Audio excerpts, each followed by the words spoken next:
श्री तुलसीदास जी द्वारा रचित श्री रामचरितमानस के बालकांड के छठे दोहे से आगे सुने।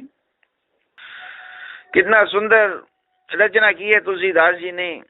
वो कहते हैं कि जो मणि, माणिक और मोती जैसी सुंदर चीजें भी हैं, वो सब भी तभी शोभा पाती हैं जब अच्छी जगह पे लगती हैं। जैसे माणिक, मोती, मणि आदि एक हाथी के सिर पे लगे तो इतनी शोभा नहीं देती हैं, जब वे एक राजा के मुकुट पे लगती हैं तो जितनी तब शोभा देती हैं। इसी प्रकार से कविता का है। जो कविताएं हैं, जो गुणगान हैं, जो चरित्र की कथाएं हैं, वो भी तभी शोभा देती हैं जब उनमें भगवान का वास हो जाता है, जब उसमें सुंदर सुंदर वास हो जाता है, एक अच्छे भाव का वास हो जाता है, श्री राम चरित्रों का वास हो जाता है।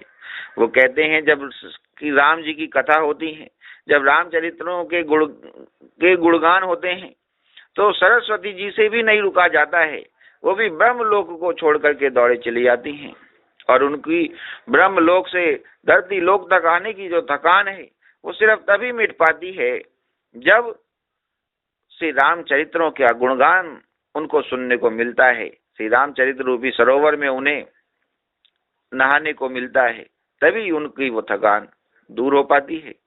तो कहते हैं कि अगर सरस्वती जी आती हैं और उनको फिर भी संसारी पुरुषों का, संसारी मनुष्यों का गुणगान सुनना पड़े तो वो सिर धुन धुन कर पछताती हैं कि मैं ब्रह्मलोक से क्यों दौड़ के आई।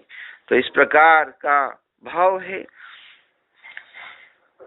इस तरीके से वो कहते हैं कि सरस्वती जी तक श्री रामचरित्र रूपी गुणगान सुनने के लिए परेशान रहती हैं और जैसे ही उन्हें लगता है कि वहां मुझे ये सब सुनने को मिल सकेंगे तो वो भागी भागी चली जाती हैं।